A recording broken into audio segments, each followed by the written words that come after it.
Aujourd'hui, nous allons voir Saint Joseph comme un coopérateur de la rédemption. À plusieurs niveaux, il a été coopérateur de l'œuvre de Dieu et nous allons voir comment et nous allons voir ce que cela nous apporte à nous.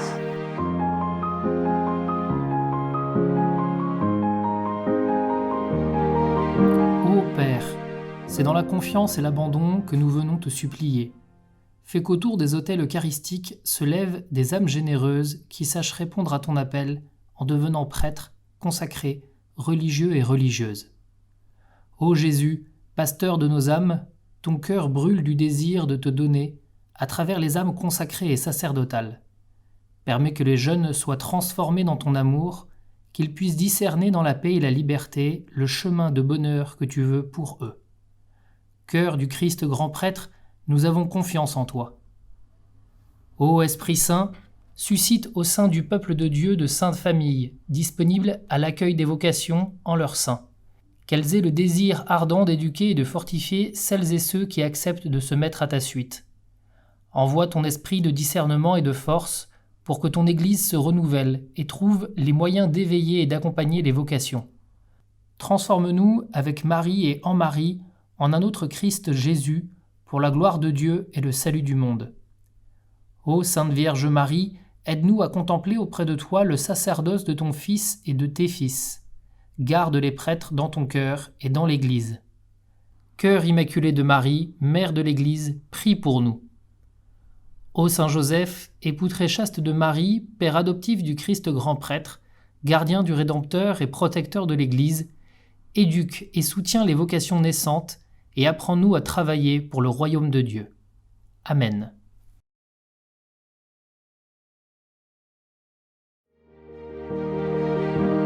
Aujourd'hui, nous allons voir Saint Joseph comme un coopérateur de la rédemption. À plusieurs niveaux, il a été coopérateur de l'œuvre de Dieu et nous allons voir comment et nous allons voir ce que cela nous apporte à nous. En effet, parents, éducateurs, nous sommes appelés à faire contempler à nos enfants l'œuvre de Dieu dans notre monde et dans la vie de chacun, et pour le salut du monde aussi.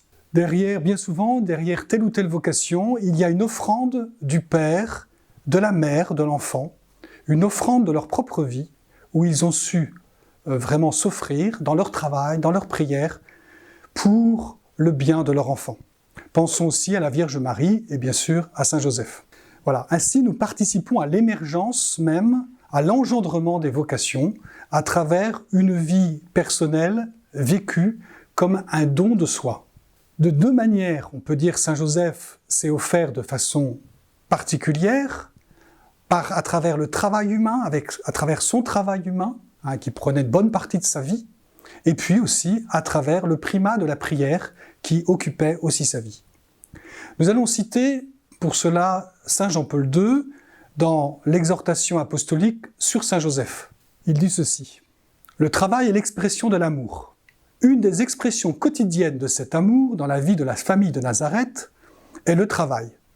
Les textes évangéliques précisent par tel type de travail Joseph essayait d'assurer la subsistance de la Sainte Famille, celui de charpentier. Et il nous est dit, l'enfant Jésus a été mis à cette école, et il leur était soumis. » Le Saint Pape poursuit cette soumission, c'est-à-dire l'obéissance de Jésus dans la maison de Nazareth, est aussi à comprendre et comprise comme une participation au travail de Joseph. Celui qui était appelé le fils du charpentier avait appris le travail de son père. Si, dans l'ordre du salut et de la sainteté, la famille de Nazareth est un exemple et un modèle pour les familles humaines, on peut en dire autant, par analogie, du travail de Jésus aux côtés de Saint Joseph, le charpentier. À notre époque, l'Église a mis cela en relief, entre autres par la mémoire liturgique de Saint Joseph artisan, fixée au 1er mai. Le travail humain, en particulier le travail manuel, prend un accent spécial dans l'Évangile. Il est entré dans le mystère de l'incarnation en même temps que l'humanité du Fils de Dieu. De même aussi qu'il a été racheté d'une manière particulière. Grâce à son atelier, où il exerçait son métier en même temps que Jésus, Joseph rendit le travail humain proche du mystère de la rédemption. Dans la croissance humaine de Jésus, en sagesse, en taille et en grâce, nous dit l'Évangile, une vertu, une part importante, la conscience professionnelle. Le travail étant un bien de l'homme qui transforme la nature et rend l'homme, en un certain sens, davantage homme. Ainsi donc, nous dit le Saint-Père, le Saint-Pape Jean-Paul II, ainsi donc le travail participe réellement à faire grandir en humanité et participe vraiment à transformer le monde dans le bien et à se transformer soi-même dans la sainteté. Un peu plus loin, le Saint Jean-Paul II poursuit. Il s'agit en définitive de la sanctification de la vie quotidienne, à laquelle chacun doit s'efforcer en fonction de son état, et qui peut être proposée comme un modèle accessible à tous. Saint Joseph est le modèle des humbles que le christianisme élève vers le plus grand destin. Il est la preuve que pour être de bons et d'authentiques disciples du Christ, il n'y a pas besoin de grandes choses, pas besoin de faire de grandes choses. Il faut simplement des vertus communes, humaines, simples, mais vraies et authentiques. La vertu qu'on retrouve dans le travail bien fait. À l'école de Saint-Joseph, nous sommes invités à prendre conscience que par notre travail, nous sommes un exemple. Par notre travail, nous sommes co-créateurs. Par notre travail se fait une œuvre de sanctification. Par notre travail même, il y a une vie de rédemption qui se réalise, unie au Christ. Deuxième aspect, c'est la vie intérieure, la primauté de la vie intérieure dans la vie du chrétien et dans la vie des familles, des pères de famille et des enfants. Saint Jean-Paul II poursuit un peu plus loin en disant « Le climat de silence qui accompagne tout ce qui se réfère à la figure de Joseph s'étend aussi bien à son travail de charpentier dans la maison de Nazareth. Toutefois, c'est un silence qui révèle d'une manière spéciale le profil intérieur de cette figure. Les évangiles parlent exclusivement de ce que fit Joseph, mais ils permettent de découvrir que ses actions, enveloppées de silence, donnent un climat de profonde contemplation. Joseph était quotidiennement en contact avec le mystère caché depuis les siècles, qui établit sa demeure sous son toit. Cela explique par exemple pourquoi Sainte Thérèse de Jésus, Thérèse d'Avila, la grande réformatrice du Carmel contemplatif, se fit la promotrice du renouveau du culte rendu à Saint Joseph dans la chrétienté occidentale. Le sacrifice absolu que Joseph fit de toute son existence aux exigences de la venue du Messie dans sa maison trouve son juste motif dans son insondable vie intérieure. Aussi, c'est grâce à la vie intérieure de Saint Joseph qu'il a pu être fidèle à tout ce que Dieu lui demandait. En outre, l'apparente tension entre la vie active, c'est toujours le Saint Jean-Paul II que je cite, entre la vie active et la vie contemplative est dépassée en lui en Saint Joseph, de manière idéale, comme cela peut se faire en celui qui possède la perfection de la charité. Avec une vie donc active, de travail, de responsabilité, d'activité auprès de sa famille, mais avec une vie intérieure dense, Saint Joseph est un modèle pour nous de réconciliation et d'idéal de vie chrétienne, de réconciliation entre la vie active et la vie contemplative.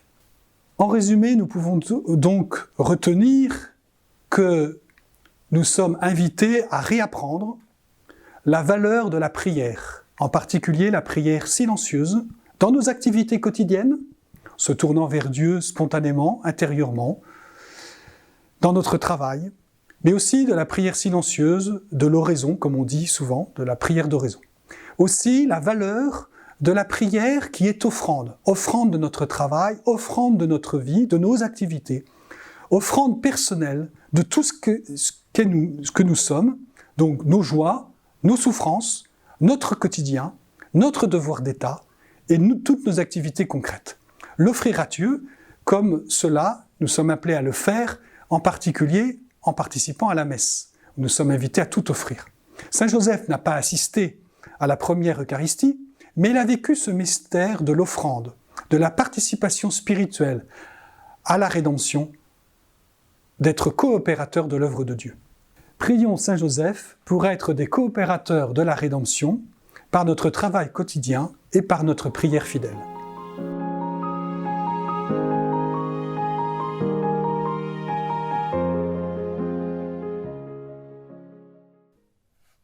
Notre Père, qui es aux cieux, que ton nom soit sanctifié, que ton règne vienne, que ta volonté soit faite sur la terre comme au ciel. Donne-nous aujourd'hui notre pain de ce jour. Pardonne-nous nos offenses, comme nous pardonnons aussi à ceux qui nous ont offensés. Et ne nous laisse pas entrer en tentation, mais délivre-nous du mal. Amen. Je vous salue, Joseph, vous que la grâce divine a comblé, le Sauveur a reposé entre vos bras et grandi sous vos yeux. Vous êtes bénie entre tous les hommes, et Jésus, l'enfant divin de votre virginale épouse, est béni. Saint Joseph, donné pour Père au Fils de Dieu, priez pour nous dans nos soucis de famille, de santé et de travail, jusqu'à nos derniers jours, et daignez nous secourir à l'heure de notre mort. Amen. Je vous salue, Joseph, vous que la grâce divine a comblé. Le Sauveur a reposé entre vos bras et grandi sous vos yeux. Vous êtes béni entre tous les hommes, et Jésus, l'enfant divin de votre virginale épouse, est béni. Saint Joseph, donné pour Père au Fils de Dieu, priez pour nous dans nos soucis de famille, de santé et de travail, jusqu'à nos derniers jours, et daignez nous secourir à l'heure de notre mort. Amen. Je vous salue, Joseph, vous que la grâce divine a comblé. Le Sauveur a reposé entre vos bras et grandi sous vos yeux. Vous êtes bénie entre tous les hommes, et Jésus, l'enfant divin de votre virginale épouse, est béni. Saint Joseph, donné pour Père au Fils de Dieu, priez pour nous dans nos soucis de famille, de santé et de travail, jusqu'à nos derniers jours, et daignez nous secourir à l'heure de notre mort. Amen. Je vous salue, Joseph, vous que la grâce divine a comblé. Le Sauveur a reposé entre vos bras et grandi sous vos yeux. Vous êtes béni entre tous les hommes, et Jésus, l'enfant divin de votre virginale épouse, est béni. Saint Joseph, donné pour Père au Fils de Dieu, priez pour nous dans nos soucis de famille, de santé et de travail, jusqu'à nos derniers jours, et daignez nous secourir à l'heure de notre mort. Amen. Je vous salue, Joseph, vous que la grâce divine a comblé, le Sauveur a reposé entre vos bras et grandi sous vos yeux. Vous êtes bénie entre tous les hommes, et Jésus, l'enfant divin de votre virginale épouse, est béni. Saint Joseph, donné pour Père au Fils de Dieu, priez pour nous dans nos soucis de famille, de santé et de travail, jusqu'à nos derniers jours, et daignez nous secourir à l'heure de notre mort. Amen. Je vous salue, Joseph, vous que la grâce divine a comblé. Le Sauveur a reposé entre vos bras et grandi sous vos yeux. Vous êtes béni entre tous les hommes, et Jésus, l'enfant divin de votre virginale épouse, est béni. Saint Joseph, donné pour Père au Fils de Dieu, priez pour nous dans nos soucis de famille, de santé et de travail, jusqu'à nos derniers jours, et daignez nous secourir à l'heure de notre mort. Amen. Je vous salue, Joseph, vous que la grâce divine a comblé. Le Sauveur a reposé entre vos bras et grandi sous vos yeux. Vous êtes béni entre tous les hommes, et Jésus, l'enfant divin de votre virginale épouse, est béni. Saint Joseph, donné pour Père au Fils de Dieu, priez pour nous dans nos soucis de famille, de santé et de travail, jusqu'à nos derniers jours, et daignez nous secourir à l'heure de notre mort. Amen. Je vous salue, Joseph, vous que la grâce divine a comblé. Le Sauveur a reposé entre vos bras et grandi sous vos yeux. Vous êtes béni entre tous les hommes, et Jésus, l'enfant divin de votre virginale épouse, est béni. Saint Joseph, donné pour Père au Fils de Dieu, priez pour nous dans nos soucis de famille, de santé et de travail, jusqu'à nos derniers jours, et daignez nous secourir à l'heure de notre mort. Amen. Je vous salue, Joseph, vous que la grâce divine a comblé. Le Sauveur a reposé entre vos bras et grandi sous vos yeux.